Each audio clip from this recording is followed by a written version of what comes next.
Cambiando los paradigmas. Actualmente todos los países del mundo están reformando su educación pública. Y hay dos razones para esto. La primera es economía. La gente trata de resolver cómo educamos a los niños para que encuentren su lugar en la economía del siglo XXI. ¿Cómo hacemos eso? Considerando que no podemos anticipar cómo lucirá la economía al final de la próxima semana, tal como lo demostró la reciente crisis. ¿Cómo hacemos eso? La segunda razón es cultura. Cada país está tratando de entender cómo educamos a nuestros niños para que tengan un sentido de identidad cultural y de esa manera pasar nuestros genes culturales a la comunidad mientras se es parte del proceso de globalización. ¿Cómo cuadrar ese círculo?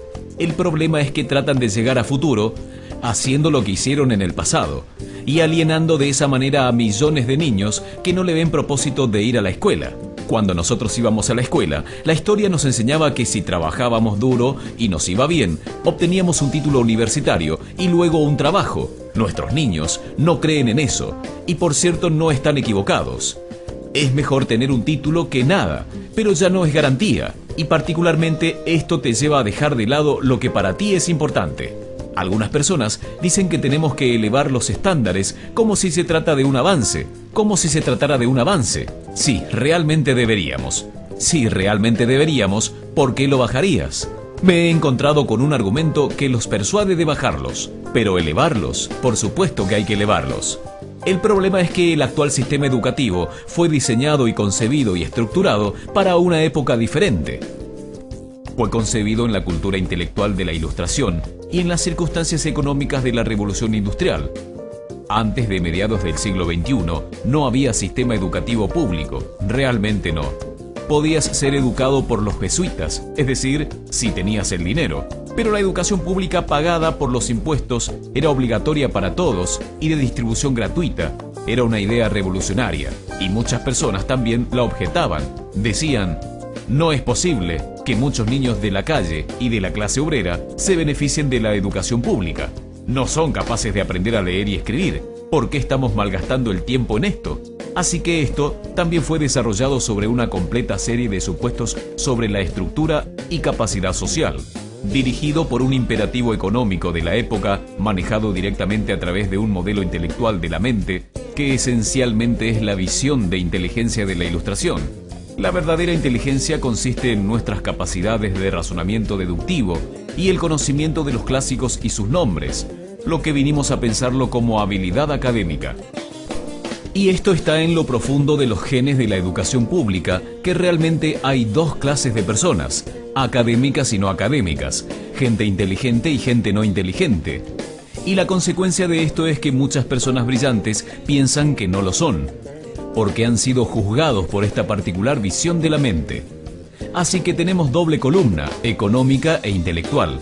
Y mi visión es que este modelo ha causado un caos en la vida de muchas personas. Ha sido fantástico para algunos que se han beneficiado mucho de esto, pero la mayoría de la gente no. En cambio, ellos sufren de esto. Esta es la epidemia moderna y es tan inapropiada como ficticia. Este es el juego del TDAH. Ahora, este es un mapa de TDAH en Estados Unidos o de medicación para TDAH. No me malinterpreten, no quiero decir que no existe el trastorno de déficit de atención e hiperactividad. No estoy calificando para afirmar tal cosa. No soy de la mayoría de los psicólogos y pediatras que sí creen que esto existe, pero es aún algo para debatir. Lo que sí sé como un hecho es que no es una epidemia. Estos niños están siendo medicados tan rutinariamente como nosotros nos sacábamos las amígdalas, basado en los mismos caprichos y en las mismas razones médicas de moda. Nuestros niños están viviendo el período de estímulo más intenso de la historia de la Tierra. Están siendo asediados por información que llama su atención de cada plataforma, computadoras de los iPhones, de avisos publicitarios, de cientos de canales de televisión. Y por eso son penalizados, porque se distraen. ¿De qué? De cosas aburridas, la mayor parte de la escuela.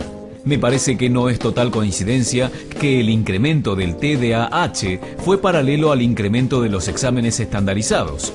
A estos chicos se le da Ritalin. Y todo tipo de cosas con frecuencia, drogas bastante peligrosas. para que se enfoquen y se calmen. Pero de acuerdo a este mapa del déficit de atención, se incrementa a medida que viajas al este del país. En Oklahoma, la gente comienza a perder interés. En Arkansas, apenas pueden pensar correctamente. Y para cuando llegan a Washington, están totalmente perdidos. Y creo que para eso hay una razón aparte. Es una epidemia ficticia. Si piensan en esto, el arte, y no creo que sea exclusivo del arte, creo que también incluye las matemáticas y las ciencias, pero no digo las artes particularmente porque son las víctimas de la mentalidad actual. Particularmente, las artes se dirigen especialmente a la idea de experiencia estética, y la experiencia estética es cuando nuestros sentidos operan en su máxima expresión. Cuando estás presente un momento en el auto, cuando estás impactado de entusiasmo por lo que estás viviendo, cuando estás totalmente vivo. Y lo anestésico es cuando cierras tus sentidos insensibilizándote a lo que está pasando. Y muchas de estas drogas son eso. Estamos haciendo transitar a nuestros niños por la educación anestesiándolos. Y creo que debemos hacer exactamente lo opuesto. No debemos encerrarlos.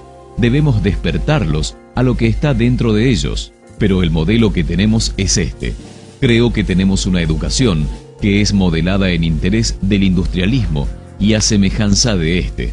Les daré un par de ejemplos. Las escuelas están aún organizadas con bastantes semejanzas en las fábricas. Toque de timbres, instalaciones separadas, materia separada especializada. Todavía educamos a los niños en grupos. Los ingresamos al sistema por grupos de edad. ¿Por qué hacemos eso? ¿Por qué ese supuesto de que lo más importante que tiene en común es la edad? Es como si lo más importante fuera la fecha de fabricación.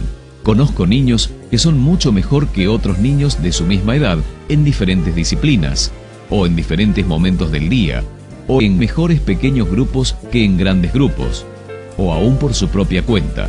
Si están interesados en el modelo de aprendizaje, no se comienza desde una mentalidad de línea de producción. Es esencialmente una mala conformidad que va en aumento. Si miramos el incremento de la estandarización, de las pruebas, planes de estudios estandarizados. Y se trata de la estandarización. Creo que necesitamos ir en la dirección exactamente opuesta. Es lo que quiero decir cuando hablo de cambiar el paradigma. Hay un gran estudio reciente sobre el pensamiento divergente, publicado hace un par de años. El pensamiento divergente no es lo mismo que la creatividad. He definido la creatividad como el proceso de tener ideas originales que tienen valor. El pensamiento divergente no es un sinónimo, pero ayuda. Es una capacidad esencial para la creatividad. Es la habilidad de ver muchas posibles respuestas a una pregunta, muchas formas de interpretar una pregunta, de pensar en lo que Ed Bono llamó pensamiento lateral, de pensar, no solo de forma lineal o convergente, de ver múltiples respuestas y no solo una. Es decir, vamos a probar esto. El ejemplo del bacalao. A la gente se le puede preguntar que diga, ¿cuántos usos se te ocurren para un sujetapapeles? Una pregunta de rutina. La mayoría de la gente puede dar de 10 a 15. La gente buena a esto puede dar 200. Y lo hacen diciendo, ¿puede ser de 61 metros de alto y de goma espuma? Como si un sujetapapeles tuviera que ser Jim, como lo conocemos. El test fue dado a 1500 personas. Está en un libro llamado Brickpond and Beyond, y en lo práctico del test, si superaba un cierto nivel, eras considerado un genio en el pensamiento divergente. Mi pregunta a esto es, ¿qué porcentaje de la gente encuestada, de los 1500, tuvo un resultado de nivel genio para el pensamiento divergente? Necesito saber algo más sobre ellos. Eran niños de jardín. ¿Qué piensan? ¿Qué porcentaje de nivel genio? ¿80? Ok, 90%. ¿80? Ok, 90%. Ahora piensen que fue un estudio longitudinal, así que volvieron a testear a los mismos niños 5 años después de 8 a 10 años. ¿Qué piensan? ¿50? Nuevamente lo volvieron a testear 5 años más tarde, de 13 a 15 años de edad. Pueden ver una tendencia. Esto nos cuenta una historia interesante, porque pueden imaginar que va al revés, o no. Comienza no muy bien, pero te vuelves mejor a medida que creces. Pero esto nos muestra dos cosas. Una es que todos tenemos esta capacidad. Y dos, en su mayor parte, se deteriora. Ahora, ¿Qué pasa con estos chicos cuando crecen? Mucho. Pero una de las cosas que más convencido estoy es que para entonces se vuelven educados. Pasan 10 años en la escuela donde le dicen que hay una respuesta y está al final. Y no miren, y no copien, porque eso es engañar. Fuera de la escuela a eso le llaman colaboración, pero estamos adentro. Esto no es porque los maestros lo quieran así, sino porque simplemente pasa así. Es porque está en la reserva energética de la educación. Debemos pensar diferente sobre la capacidad humana. Tenemos que superar esta vieja concepción sobre lo académico y lo no académico, abstracto, teórico, vocacional, y ver lo que es, un mito. Y en segundo lugar, debemos reconocer que la mayoría del gran aprendizaje sucede en grupos donde la colaboración es la fuente de crecimiento. Si atomizamos a la gente, si los separamos, que trabajen separados, creamos una especie de disyunción entre ellos y su ambiente natural de aprendizaje. Y en tercer lugar, es crucial para la cultura de nuestras instituciones los hábitats de nuestras instituciones y los hábitats que ellos ocupan.